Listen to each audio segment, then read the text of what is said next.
النهارده يا شباب جايب لك حل مشكلة تعذر الربط وتأكد إن هاتفك متصل بالإنترنت. دايما الرسالة دي لما بنيجي نربط الواتساب المعدل بالواتساب الرسمي بيبدأ يقول لك تعذر الربط، تأكد إن هاتفك متصل بالإنترنت. تمام. فأنا جايب لك المشكلة النهارده الحل بتاعها. تمام. المشكلة ديت الحل بتاعها. طبعا النسخة اللي احنا هنتكلم عنها النسخة دي خاصة بفوديكا الشبراوي. فوديكا الشبراوي طبعا أخويا الصغير زي المشاغب الدباح او القناه الجديده المشاغب.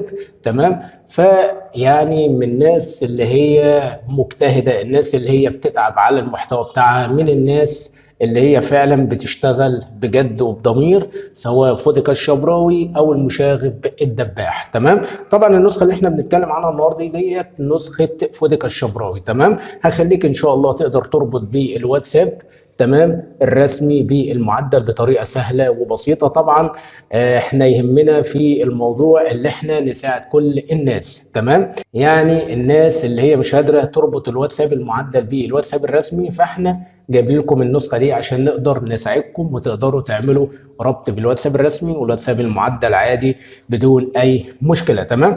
كل اللي انا عايزه منك هتدخل على المتجر بليه وتيجي في البحث هنا وتبدا تبحث عن تطبيق زد ارشيف. تطبيق زد ارشيف. تمام. اللي هو ديت يا شباب اهوت عشان هنحتاجه في فك الضغط. تمام. هتثبت التطبيق ده عندك عشان هنحتاجه في فك الضغط. تمام. بعد كده ما تثبته عندك هتخرج خالص وهندخل على التليجرام. رابط قناة التليجرام طبعا في وصف الفيديو اللي عليه النسخة. تمام. هنا تحديث واتساب في او اللي هي الخاصة بفوديكا الشبراوي، وتحديث الاكتيفيتور. تمام. النسختين متحدثين. تمام. هنبدأ نضغط عليهم بالشكل ده كده. هنا طبعا بيطلب مني زد ارشيف اللي هو عشان نفك بيه الضغط. هيظهر معايا ايقونتين. تمام. هنختار الايقونه اللي هي الثانيه على اليمين، يعني اول ايقونه زد ارشيف يعني فيها انجليزي وعربي، مش هنضغط على اللي فيها انجليزي ولا عربي. تمام. يعني الايقونه اللي فيها انجليزي وعربي لو ضغطنا عليه يقول لك الارشيف تالف، هنضغط على الايقونه اللي فيها انجليزي فقط بالشكل ده كده. تمام. هنا تحديث واتساب في او، تحديث الاكتيفيتور بربط الجهاز عشان تقدر تربط، هتضغط عليه. هنا واحد اندرسكول اكتيفيتور وهنا اتنين ابديت في او واتساب. تمام.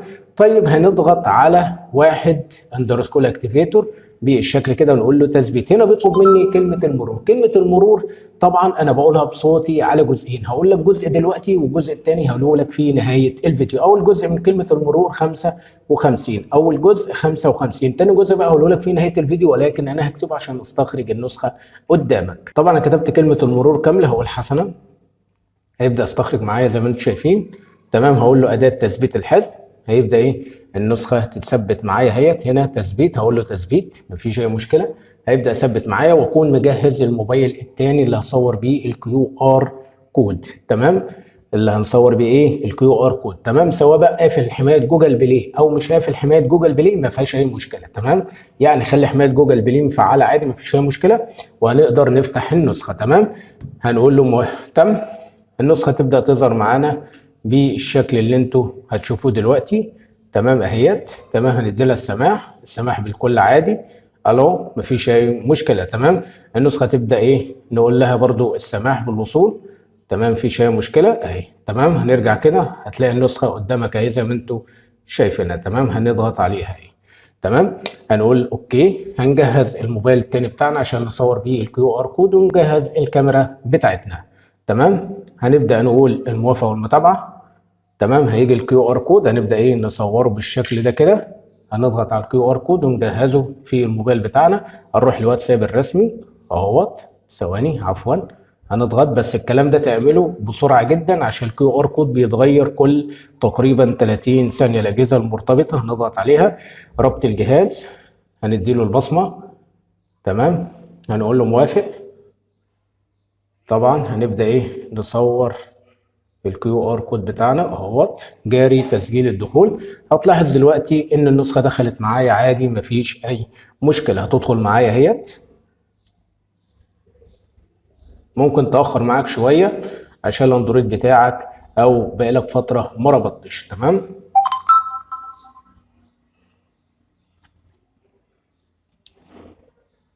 ولو ما ربطتش معاك من اول مره حاول مره واثنين وثلاثه. تمام. بس هي المفروض بتربط من اول مره، بس انت حاول مره واثنين وثلاثه وان شاء الله تربط معاك.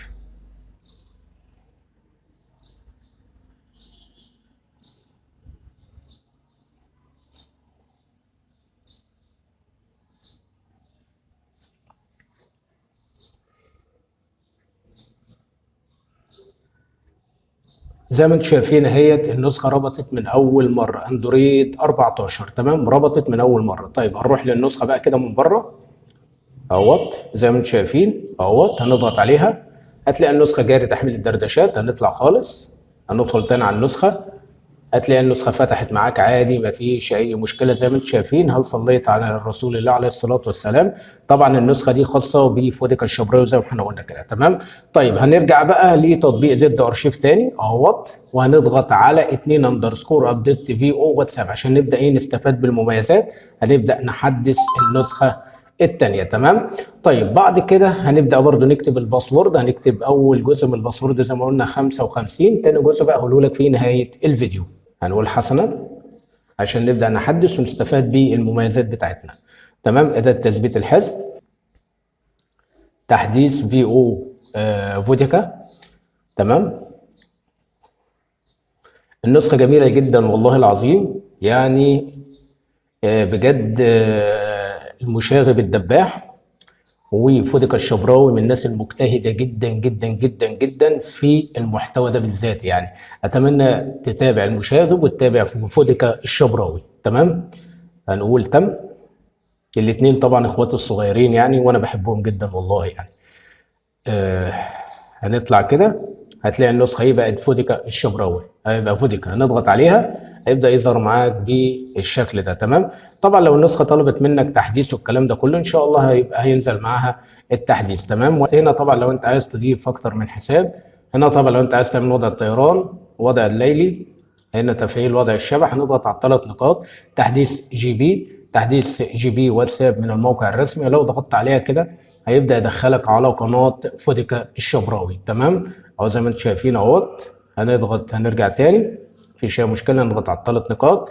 تحديث جي بي واتساب، تحديث من قناه التليجرام، هيبدا يدخلك على قناه التليجرام الخاصه بفوديكا الشبراوي. لو انت عايز تتابعها مفيش اي مشكله.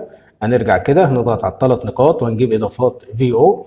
لو ضغطت كده هيبدا برضو يدخلك على قناه اليوتيوب الخاصه بفوديكا الشبراوي، تقدر تتابع القناه برضو عشان تشوف الجديد. هنا طبعا قسم المميزات لو ضغطت عليها زي ما انتم شايفين هنا هتلاقي جميع المميزات اهيت تمام، فيها مميزات كويسه جدا بصراحه. هنرجع كده هنا الحمايه والخصوصيه، هنا طبعا لو انت عايز تفعل اخفاء اخر ظهور، تجاوز المشاهده المره الواحده، اخفاء ان الرساله محوله، اخفاء عدد رسائل مجموعه تمام. من يستطيع الاتصال بها الخصوصيه، اخفاء خيار الدردشه، او عفوا اخفاء خيار الخصوصيه، اخفاء خيار التحديث، اخفاء مشاهده الحالات والستوري، منع حذف الحالات، اخفاء زر اعاده نشر الحالات، اخفاء زر تحميل الحالات تمام لو انت عايز تفعله، اظهار رساله معدله، منع حذف الرسائل، حذف لدى الجميع، اظهار التاريخ والرسائل والحالات المحذوفه لو انت حابب تفعلها، الدردشات التي لم يتم قراءتها تمام، اظهار صحيح الازرق فقط بعد الرد لو انت عايز تفعله. دي كلها المميزات اهي. نرجع كده زي ما انتم شايفين هنا طبعا السمات، لو انت عايز تحمل سمات مفيش اي مشكله. طبعا هنا الشاشه الرئيسيه تمام، لو ضغطت عليه البار العلوي اهوت، لو ضغطت عليه ستايل بار التنقل. لو حضرتك عايز تغير في شكل الدردشات والمجموعات والتحديثات والمكالمات والمجتمع، بصوا اهيت بتتغير معايا مفيش اي مشكله تمام. النسخه فوديكا بصراحه يعني مظبط فيها حاجات جامده قوي يعني تمام. طيب زي ما انتم شايفين اهيت تمام، يعني بطريقه كويسه جدا. هنا هو فوديكا الشبراوي وضع اسمي، لو ضغطت كده هيبدا يكتب لك الاسم بتاعك اللي انت كاتبه على الواتساب زي ما انتم شايفين اهوت تمام. اظهار ايقونه الكاميرا ممكن نظهرها، دي كلها مميزاتها يعني حاجه بصراحه جميله جدا جدا جدا زي ما انتم شايفين كده تمام. هنبدا نرجع خطوه كده تمام، ونجيب مثلا وليكن الاعدادات العامه، ستايل الشكل، هنا تغيير نوع الايموجي، عايز واتساب ولا اي او اس ولا اي حاجه من الحاجات دي عادي مفيش اي مشكله. تغيير ايقونه التطبيق لو ضغطت عليها تقدر تغير ايقونه التطبيق مفيش اي مشكله. هنرجع كده تمام. تغيير ايقونه الاشعارات تمام، لو انت عايز تغير ايقونه الاشعارات لو ضغطت عليها تقدر تغيرها عادي مفيش اي مشكله تمام. هنرجع كده تمام. زي ما انتم شايفين اهو مؤثرات التنقيل، لو انت عايز تفعل تأثير السقوط والحاجات ده كلها تمام. مؤثرات التنقل اهيت ثواني، تأثيرات السقوط اهيت لو انت عايز تفعل مفيش اي مشكلة. طبعا النسخة جميلة جدا، هنضغط عليها تاني ونبدأ ايه نضغط على الثلاث نقاط تحت اضافات في او. زي ما انتم شايفين اهوت قسم جميع المميزات، حول التطبيق. وهنا طبعا اليوتيوب لو ضغطت عليه هيبدا يدخلك على اليوتيوب. طبعا هنرجع كده مفيش اي مشكله. تمام، زي ما انتم شايفين اهو قسم جميع المميزات، لو ضغطت عليه هنا في مميزات اهيت زي ما انتم شايفينها، فيها مميزات وحاجات جميله جدا، بس انا عشان وقت الفيديو ايه بختصر يعني. تمام، النسخه بصراحه جميله جدا جدا جدا، النسخه اللي هي خاصه بفوديكا الشبراوي. تمام، طبعا النسخه زي ما انتم شفتوا كده، اول حاجه ما ربطناها ثبتنا نسخه رقم واحد، وبعد كده عملنا لها ربط بالرسم، ربطت معانا على طول من اول مره. تمام كده احنا حلينا مشكله تعذر الربط، وتاكد ان هاتفك متصل بالانترنت. تمام، طيب اخر جزء بقى من الباسورد عشان نكسب وقت. طبعا اخر جزء من الباسورد 11. لو ما شفتش طبعا الجزء الاول كام، رجع الفيديو من الاول خالص. تمام، واسمع الفيديو من الاول خالص لحد ما تسمعني انا بقول لك الجزء الاول كام للباسورد او كلمه المرور. بعد ما تسمع الجزء الاول تعالى بقى هنا واسمع الجزء الثاني وهو 11، اخر جزء من الباسورد 11. اتمنى اكون وصلت لكم المعلومه بشكل سليم. لو عجبك الفيديو لا تنسى الاشتراك في القناه وفعل زر الجرس على الكل، وسيب لي تعليق اسفل الفيديو قول لي ربطت معاك من اول مره ولا من تاني مره ولا من تالت مره. وانتظرونا في كل جديد. تمام، ويا رب كده تكون سنه سعيده عليكم، واشوفكم في فيديو جديد. السلام عليكم.